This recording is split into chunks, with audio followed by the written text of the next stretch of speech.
প্রিয় দর্শক, 2026 সালের বিধানসভা ভোটের প্রস্তুতি শুরু হয়ে গিয়েছে।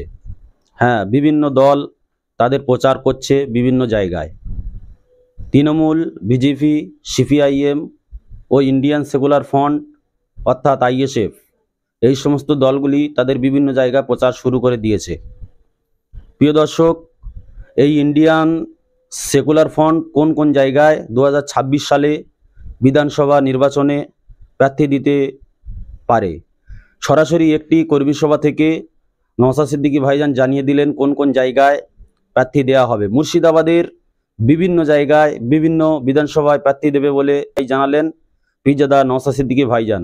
চলুন আমরা শুনে আসি তিনি আরও কি বললেন। তবে একটা কথা বলি 2026 সালে আমরা কিন্তু মুর্শিদাবাদের বেশ কিছু জায়গায় সিট দেবো। দমকলটাও কিন্তু আমাদের সিটের মধ্যে আছে। আশা করছি সহযোগিতা পাবো তো ভাই? সহযোগিতা হবে তো? দায়িত্ব নিয়ে ভোট করাবেন তো ভাই? শুধু আপনারা নয়, আপনাদের পাড়া প্রতিবেশী আত্মীয় স্বজন যারা আছে তাদেরকে বলবেন, এই বক্সিপুর ব্রিজ সত্যিকারের যদি তুমি চাও, বিধানসভায় গিয়ে বারবার চিৎকার করতে হবে। ভাঙড়ের মানুষ যেভাবে ভাঙড় থেকে জিতিয়ে পাঠিয়েছিল বলে ভাঙড়ের অকেজ ব্রিজগুলোকে আজকে এখন কংক্রিটের ব্রিজ হচ্ছে, ভাঙড়ের অন্ধকার রাস্তাগুলো আজকে আলোকিত হচ্ছে, ভাঙড়ের কাদার রাস্তাগুলো আজকে ঢালাই রাস্তা হয়ে যাচ্ছে। তাই যদি দমকলের মানুষ তোমাদের উন্নতি চাও, 2026 সালে শাসকের বিরুদ্ধে ভোট দাও, খামচিহ্ন ভোট দিয়ে খামচিহ্নকে বিধানসভায় পাঠাও, তাহলে এগুলো কমপ্লিট হবে। ভাঙড়ে দেখবেন এখন উন্নয়নের জোয়ার বইছে, চারিদিকে রাস্তায় লাইট বসিয়ে দিচ্ছে তৃণমূল। ব্রিজ যেগুলো ভাঙা ছিল সেগুলো সব পাকা ব্রিজ করে দিচ্ছে। কেন বলুন তো? গুঁতো দিয়েছে ভাঙড়ের মানুষ 2021 সালে, বুঝতে পেরেছেন? একবার গুঁতো দেন, 2026-এ পেছন দিকে তাকাতে হবে না, দেখবেন উন্নয়নের তখন হয়েই যাবে। বিধানসভায় গিয়ে আমাদের এমএলএরা বলবে এই করতে হবে, বলবে আগে করে দে, নাহলে এর পরের বারে কিন্তু আর ভোট পাবি না। ভাঙড়ে তো জ্বালাই পড়ে করে দিচ্ছে, এখন রাস্তায় শুধু লাইট। আমিও তো চাইছিলাম ভাঙা ব্রিজগুলো বিধানসভায় যে বলতাম, এখন দেখছি ভাঙা ব্রিজগুলো পাকা হচ্ছে। ভালো তো, ভাঙড়ের মানুষ লাভ। কেন হচ্ছে? ভোটটা সরকারের বিপক্ষে দিয়েছে বলে, আর দেখছে যে এই ভোট আমি পেয়ে যাচ্ছি, কেন কাজ করতে লাগবে ভাই? দেখ, আমি ফিরে আসি। দেখুন, আজ থেকে আমি 2 থেকে 3 বছর আগে পশ্চিমবাংলার বিধানসভাতে একটা প্রস্তাব রেখেছিলাম যে প্রতিটা রাজ্যে, যে আমাদের রাজ্যে থেকে যে সমস্ত শ্রমিকরা ভিন্ন রাজ্যে যাচ্ছে তাদেরকে একটা করে কার্ড তৈরি করে দেওয়া হোক, সেই কার্ডে তার নাম, ফোন নাম্বার, তার ফ্যামিলির নাম, ফোন নাম্বার সব থাকবে। এবং প্রতিটা রাজ্যে, একটু ঠান্ডা মাথায় একটা শুনবেন আপনারা আমি কি বলছি, কি প্রস্তাব রেখেছিলাম। আর প্রতিটা রাজ্যে একটা করে অফিসার রাখা হোক। কেরলে, কর্ণাটকা, তামিলনাড়ু, মহারাষ্ট্র, হরিয়ানা, দিল্লি, পাঞ্জাব, উড়িষ্যা, আসাম, যত রাজ্য আছে সব রাজ্যে একটা করে অফিসার নিয়োগ করে রাখা হোক। কারণটা কি? অনেক সময় তখনকারে বলেছিলাম পুলিশ প্রশাসন আমাদের শ্রমিকদেরকে অনেকভাবে হ্যারাসমেন্ট করে, লোকাল ল্যাঙ্গুয়েজ না জানার ফলে আরও বেশি অত্যাচারের শিকার হতে হয়। তো 2 থেকে 3 বছর আগে বলেছিলাম। আর এখন বলুন তো, প্রায় আমার কাছে ফোন আসছে যে পুলিশ তুলে নিয়ে চলে যাচ্ছে, নিয়ে গিয়ে বাংলাদেশি বলে আটকে রাখছে। তার ভোটার কার্ড, তার আধার কার্ড নিয়ে লোকাল সেই থানাতে আমার লোককে দিয়ে যোগাযোগ করিয়ে, ওই এসপিকে যোগাযোগ করিয়ে আমার যতটুকু ক্ষমতা আছে তাদেরকে বার করার চেষ্টা করছি। কিন্তু এটা তো আমার দায়িত্ব নয়, এটা তো দায়িত্ব সরকারের।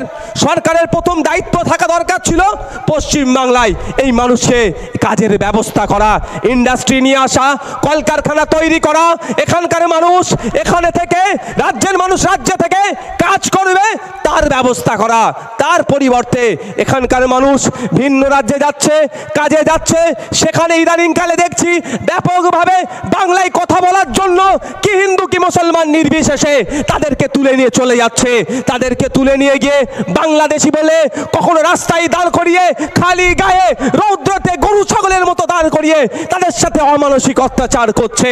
এটা বন্ধ করা দরকার। এটা বন্ধ তখনই হবে যখন আমার রাজ্য সরকার অন্য রাজ্য সরকারগুলোকে বলিষ্ঠ ভাষায় আক্রমণ করবে, প্রতি উত্তর দেবে। কারণ একটা তথ্য বলছি, আমাদের রাজ্য থেকে মাত্র 21 লক্ষ শ্রমিক ভিন্ন রাজ্যে কাজ করছে। আমাদের পশ্চিমবাংলার 21 লক্ষ মানুষ, অত যে রাজ্য আছে সব রাজ্যে কাজ করছে। আর ভিন্ন রাজ্য থেকে আমাদের রাজ্যে মানুষ কত আসে জানেন? প্রায় 2 কোটি। উড়িষ্যা কদিন আগে দেখেছিলেন না? উড়িষ্যায় শুধু মুসলমান নয়, এটাকেও ভুল ভ্রান্তির মধ্যে জড়াবেন না। আমি যতটুকু খবর পেয়েছি, মুসলমান হওয়ার জন্য উড়িষ্যা থেকে তাড়িয়ে দিয়েছে এরকম নয়। মুর্শিদাবাদের মানুষও আছে, এক ভাই বাংলায় কথা বলার জন্য তার গলায় জবের মালা ছিল, তাকেও হ্যারাসমেন্ট করেছে, তাকেও সেখান থেকে তাড়িয়েছে। হিন্দু মুসলমান নয়, বাংলায় কথা বললেই নাকি ওদের নজরে আমরা বাংলাদেশি হয়ে যাই, তাই আমাদের উপরে অত্যাচার নেমে আসছে। আমি রাজ্য সরকারের শ্রম দপ্তরে গিয়েছিলাম, দুর্ভাগ্যবশত মন্ত্রী উপস্থিত ছিলেন না, সেই সময় তার সেক্রেটারিও ছিলেন না, যিনি প্রধান সচিব, তিনি সেই সময় আমাদের দীঘাতে যে জগন্নাথ ধাম উদ্বোধন হচ্ছিল তিনি ওখানে চলে গিয়েছিলেন। যাক, তাকে আমি কাগজ জমা দিয়ে এসেছিলাম, তাকে আমি বলে এসেছিলাম, বিধানসভার মধ্যেও বলেছি যে উড়িষ্যা থেকে 3 লক্ষ শ্রমিক পশ্চিম বাংলায় এসে শান্তির সাথে আমাদের পুলিশি প্রোটেকশন দিয়ে তারা রুজি রুটি কামাচ্ছে, উড়িষ্যায় তার বাড়িতে পাঠাচ্ছে, তার ছেলেপুলেরা খেয়ে বড় হচ্ছে। আর আমাদের পশ্চিম বাংলার মাত্র 30,000 শ্রমিক উড়িষ্যাতে থাকলে আমাদের 30,000 উপরে কেন আক্রমণ হচ্ছে? এর জবাবটা দিতে হবে। আক্রমণটা বন্ধ করার ব্যবস্থা সরকারকে নিতে হবে, কিন্তু সরকার নেয়নি।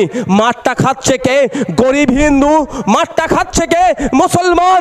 মাঠটা খাচ্ছে কে? আদিবাসী। মাঠটা খাচ্ছে কে? দলিত। সেই জন্য ওদের টনক নড়েনি। তাই আমি বিধানসভায় যে প্রস্তাব রেখেছিলাম, আমার রাজ্যের মুখ্যমন্ত্রী যদি উড়িষ্যা সরকারকে ফোন করে বলে, যদি আমার রাজ্যের নাগরিকের উপরে অত্যাচার বন্ধ না হয়, তোমার যে 3 লাখ আমার রাজ্যে আছে এদেরকে কিন্তু বাসে তুলে আমি উড়িষ্যায় পাঠিয়ে দেবো। দেখবেন সেকেন্ডের মধ্যে, মুহূর্তের মধ্যে অত্যাচার বন্ধ হয়ে যেত না? হতো না ভাই? করেছে কি? করেছে? কেন বলুন তো? আপনাকে মানুষ ভাবেনি, ভোটার ভাবে। আপনাদেরকে মানুষ ভাবলে আপনাদের হয়ে কথা বলতো, আপনাদেরকে ভোটার ভাবে। আর জেনে গিয়েছে এদেরকে বিজেপির ভয় দেখাবো আর সব ভোটটা আমি নিয়ে নেব। কারণ 2021 সালে এই বিজেপির ভয় দেখিয়ে এবং কিছু প্রতিশ্রুতি দিয়েছিল। বক্সিপুরের ব্রিজ আছে না, এখন কি পারাপার শুরু হয়ে গেছে নাকি? হ্যাঁ, হয় না? হ্যাঁ, এই ভোট আসছে, এবার একটু দেখবেন মালপত্র পড়তে পারে। তার আগে একটা কথা বলে যায়, তার আগে একটা কথা বলি, এই ভোট আসছে দেখবেন এই কিছু মালজল ফেলতে পারে। এখন তো ক্ষমতায় আছেন আপনারা, আপনাদের সরকার চলছে, পিডব্লিউডি ডিপার্টমেন্ট আপনাদের হাতে, সব দপ্তর আপনাদের হাতে, তাহলে এখনো করছেন না কেন? এখানকার মানুষকে ব্রিজ দিলেও ভোট পাবে আর না দিলেও ভোট পাবে, তো কেন টাকা খরচ করব? যেখানকার মানুষেরকে ভোট পাবো না সেখানে টাকাটা খরচ করি, ওই জন্যই। বুঝতে পারছেন না? আপনি বলুন, আমি বিধানসভার মধ্যে আপনাদের জন্য চিৎকার করেছি। এটা দরকার ছিল মুর্শিদাবাদের যে সমস্ত 20টা বিধায়ক আছে, শাসক দলের 20টাই বিধায়ক তো নাকি 22টার মধ্যে 20টা বিধায়ক, অন্য কোনো জেলায় মনে হয় আছে কি বলতে পারবো না, 20টা বিধায়ক বিধানসভার মধ্যে গিয়ে এই শ্রমজীবী ভাইদের জন্য কথা বলেনি।